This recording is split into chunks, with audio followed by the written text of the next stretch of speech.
Hey guys, it's Dr. Charlie Wade here, your leading expert in natural pain management and other chronic diseases.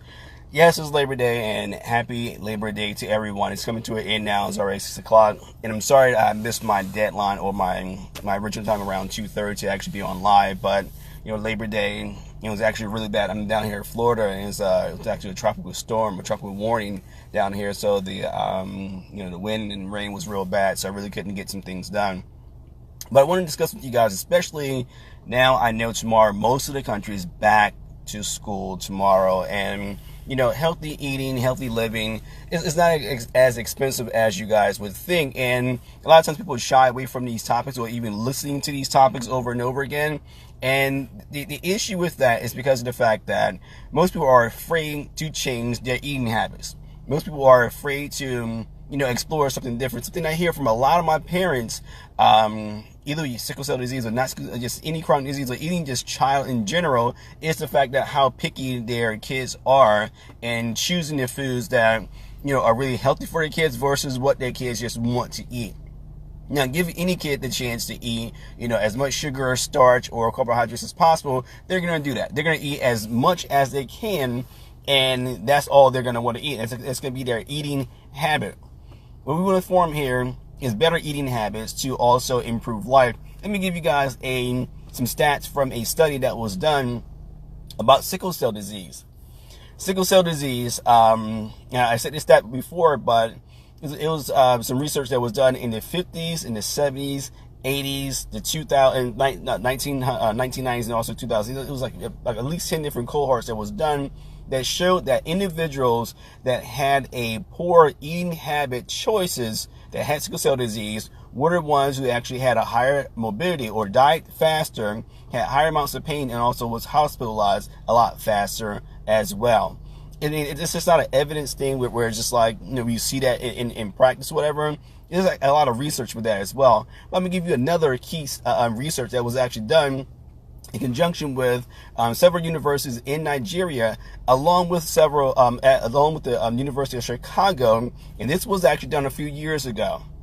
It stated that individuals in Nigeria actually had a better rate of hypertension, less rate of hospitalization, and a host of other better health issues, better health management, and now as well as BMI than individuals here in the United States. This is the study that was done. It took over, I think, 52,000 participants in here to get a very, very good cross section of what's really going on. And the other funny thing was individuals that are here in the United States had a higher rate of taking hydroxyurea and as well as getting all their vaccinations than the individuals there in Nigeria. So they thought that the individuals in Nigeria would have a harder health time or health issues, or more health issues, than the ones here in the United States. And it was the complete opposite. Individuals here in the United States had a higher BMI, which means that they were more obese, they had a higher blood pressure, higher rate of diabetes, along with sickle cell disease as well. So it's telling you guys a little bit of something right there. It's showing you guys that what you eat is really dictating your overall health, okay? So individuals, I get this in my clinic all the time. People always tell me, well, it's hard to eat, healthy. And I say it's not hard to eat healthy. Here's what the National Dietary Society actually has shown with eating healthy versus eating fast food. Everyone complains about the cost of eating healthy. Oh, it's so expensive to eat, and buy food and things like that. They've shown that the average meal that's cooked at home costs between $1.68 per meal and $3.25 per meal. When you eat out fast food, the average cost is around $5.65, between $5.65 and $7.20. That's per meal. So right there, it's showing you that if you eat at home, you prepare your own meals, you're saving a ton of money already, and you know exactly what's going inside the food. And you can also, again, predict your health a lot more because you're not eating fast food or food that's not well prepared, or you don't know what kind of oils they're using, how much seasoning, things like that. So you control your own destiny at home. So already, and some of these things I've mentioned before, and actually I did a study with, a lecture with the NIH some years ago in one of their groups called Synergy. And this group, basically, what they started to do was put together different community-based organizations and help to give them more information about sickle cell disease and how to improve the outcomes with sickle cell disease. And my job was to actually give dietary reasonings and also show how to actually cook and eat more healthy. And some of these stats that I'm talking about came directly out of this program that I helped set up for them. And essentially, like I said, the research shows that eating at home, again, per meal, on average per meal, is a heck of a lot cheaper than actually eating out per meal. And actually, I tell my patients all the time, even if you ate out once per day, and the average lunch nowadays is between $8 and $12. That's already 40, let's say $50 a week. You're already eating out. On top of the fact that you also have to buy grocery, things of that sort. I know myself, when I used to eat out a lot, when I was having a lot of meetings and things of that sort, I was always eating out, I didn't feel well, and I didn't feel as healthy. And yes, I was spending tons and tons and tons of money eating out because of the fact that it was quick, it was easy, and things of that sort. Once I resorted back to picking and choosing where I ate, and also, just eating very sensible meals, I was able to control my health a lot more readily, as well as feel phenomenal as well. The other thing I want to tell you guys about eating healthy is the fact that the amount of food you're eating. I said this before over and over again, that here in the United States, we are some of the most, we're overeating and undernourished, because a lot of foods that we are eating these days have little to no nurturing or nourishment inside of them. Meaning there's phytochemicals, there's very little macronutrient, inside of these foods. You have to make sure that you're eating healthy, and also in smaller meals as well. You'll find that the more you put spices and herbs and things like that inside of your food to give it the flavor that you're actually looking for, the less food you actually eat, the more satiated you are. And also using the actual right fats. It was a big study, or a big it was a big brouhaha, as I'll call it, concerning coconut oil recently. And it's funny that it's all this talk about coconut oil from this one individual that really the whole thing was based on one company's product. It wasn't even coconut oil in general. It's one company's product that she actually blasts. If you actually look at the whole thing and read the transcripts, it was really just one thing. So I'm going to tell people I still use coconut oil. And again, everything in moderation. I don't drink, a bottle of it a day, but I may use about a tablespoon of it in my food, as far as like cooking with the sauteing veggies or roasting veggies, things of that sort. And trust me, my triglycerides and all my labs are always in line. I pull labs myself at least twice a year, and my labs have not changed in the last, I say, 5 or 6 years. If anything, they've actually improved over the amount of time as well. So eating healthy. Let's go ahead and take it back to something else I said. Juvenile diabetes, in fact, has been on the rise over the last 15 years. And the other thing that's actually on the rise beyond juvenile diabetes, juvenile hypercalcemia, which means high cholesterol amongst the youth these days as well. And the main reason is because of the fact that most of the food that they're having has very little nutrient content, but they are high in some of these trans fats that are horrible for their system. To say it over and over again, it's very simple to prepare cookies at your house. I mean, the old school, cookie recipes, we used to cook with your grandmother or your mother, and you were able to make dozens of cookies in a matter of one afternoon. You have that for the rest of the week for your kids. Even making brownies at home are simple ways for you to actually control the amount of sugar your kids are eating.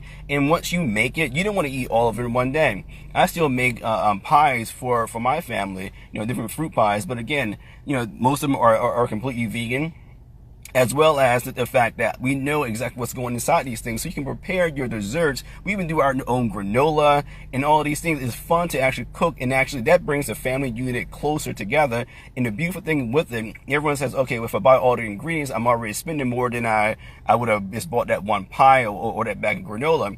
You know what? You're buying enough ingredients to make at least 5 pies, or at least 20 batches of granola and things of that sort. So the cost has actually outweighed itself. Once again, you got to make sure that whatever you're doing, you're trying to control your health as well as your family's health. And we already said that 86% of any chronic disease is always controlled by what you actually put inside your body. It's not per se your genetics. Even though you have a genetic disorder with sickle cell disease, or even type 1 diabetes, you can actually control what you're eating. as well as the fact that I gave you the stats, over and over again, that a lot of these high fructose corn syrups and a lot of these hydrated oils actually deplete the child's brain function, or your brain functions, up to 35% for over 2 hours once you first take one bite of that. There's been so much research concerning that. And the fallacies concerning that and things of that sort, these are things that actually happen when you eat incorrectly. So if you have these Pop-Tarts and all these super sweet things in the first thing in the morning, or even these fruit juices first thing in the morning, what's happening is you're spiking your sugar up, and you're not allowing your body to really heal itself, and you're adding more inflammation to your body as well. So once again, eating healthy does not have to be that expensive. A simple breakfast, even if it was organic, and like I said before, I try to eat about 90 to 99% organic if I can. Not all the things I eat I can find organic, but if I do, and it's still not that expensive. But I'm not even asking people to eat all organic. I'm asking you to pick the best food, like eggs, for instance. Eggs, you can get a 12-pack of eggs. 12-pack, I'm sorry, a dozen of eggs, for about $2, maybe even $3, if they are organic, things of that sort. That can last a family a while. And other, fruits and veggies, things of that sort, buy what's on sale. They're always having some sort of sale on a fruit. Buy what's on sale. That's what we tend to do a lot of times. Like, okay, well, I love strawberries, but I'm not going to pay $8 for a thing of strawberries. What's on sale this week, so I can actually still get the amount of fruit that we love. Keep it simple. Apples, bananas, and oranges, things of that sort. At least they're getting something fresh inside of their body. And again, for a pound of not even organic bananas is 29, 39 cents and things of that sort. Get 2 pounds, that's 78 cents. That's at least 18 bananas that you're able to feed your family. And that's something that's very healthy. A bag of, non-organic apples is going to cost you about $2 or $3. So just having those two fruits right there inside of their system is giving them a better, nutrient profile just with those. Throw some greens in there somewhere, maybe a smoothie here and there, and you already have given your child a better outlook on life and able to actually concentrate better in school, get rid of as much inflammation inside their body, and actually having their blood sugar be stabilized and having their body be in a better homeostatic route. And like I said before, the average meal, if you prepare it at home, is between $1 and maybe $3.50 at the very most. The average meal if you prepare it at home. Okay, so look at these things. Buy spices. Buy things that you can spice things up and make it taste good, so you'll want to cook more at home. And it's something that we used to do, especially when I was in medical school. I would just cook stuff, all on Sunday, or take 2 days where I would cook, make sure I have enough meals for at least 2 or 3 days. And that way things got carried over. With my older 2 kids, when they were young and first starting school, I used to, make, organic gluten-free muffins, or, make a whole batch of waffles or pancakes for them. And then I would just, I would freeze as many as I could, and then I would just thaw them out, and that was their breakfast in the morning. And I've saved how much money versus buying a packaged thing of waffles or whatever, or buying a mix of a pancake mix. I saved tons and tons of money doing that, and also time as well. I took a Saturday or Sunday afternoon doing all of it, but again, during the week it actually saved me so much time. I was able to pop in the toaster oven on the toaster, and boom, they had some of that with some eggs and some fruit. Quick, easy breakfast that saved me no time, and they loved that stuff, and it was also healthy as well. So it's little things like that you guys have to put yourselves in the mind from eating healthy and also being cheaper as well. And a lot of these recipes, we are starting to put more of these recipes out, on this Facebook feed, on our Instagram feed, and definitely on our website, guys. So don't ever feel as if, I'm just giving you a bunch of information and we'll not follow up with you with it. But also make sure you ask the questions. I'm forever getting the question of, what supplement to take, but supplements are just what they are. They're supplementing your diet. If you're not getting something in your diet, supplement it like that. But make sure you're eating your veggies. Make sure you're eating your vitamins on a daily basis. That's the main thing that we were asking you to do on a daily basis to improve your health as well as improve your family's health as well. And again, I want to apologize that I was a little bit late, 4 or 5 hours late from doing, our regular time at 2:30. But let's make sure that you guys, as you're winding down, you're getting your kids ready to back to school. So everyone's on vacation right now. You're understanding that when you fix their lunch, or you're teaching them on when they're buying their lunch at school, what things they should be eating, what sort of breakfasts they should be eating, and also what sort of snacks as well. Let's be very, very mindful, guys. And another little caveat I want to tell you guys, because I'm real big into genetics now. And some of the research that's coming out. Before, I was telling individuals that 98.9% of individuals with African descent has a lactose intolerance. So cow's milk you really couldn't drink. So like a goat's milk is a better thing for you, or nut milk is a better thing for you, which is still true. But the research shows that 35%, only about 15 to 20 to 35% of individuals of any race, any race, all combined together, can actually tolerate cow's milk on a small level, meaning that you can't even have it on a daily basis. So what I'm saying is the cheeses, the milks, the yogurts, some of them are decent, but for the most part, you go more towards a goat or a nut butter, type thing. And because of the fact that that stuff just brings more inflammation inside the body, and it's really, really hard to battle inflammation when you're eating inflammation on a daily basis. It's really hard to battle pain when you actually are, eating inflammation and causing yourself to be in pain on a daily basis, guys. So once again, it's just little bits of information that I try to give you guys to ensure that you're doing what's best for yourself, what's best for your family, over and over and over and over again. All right.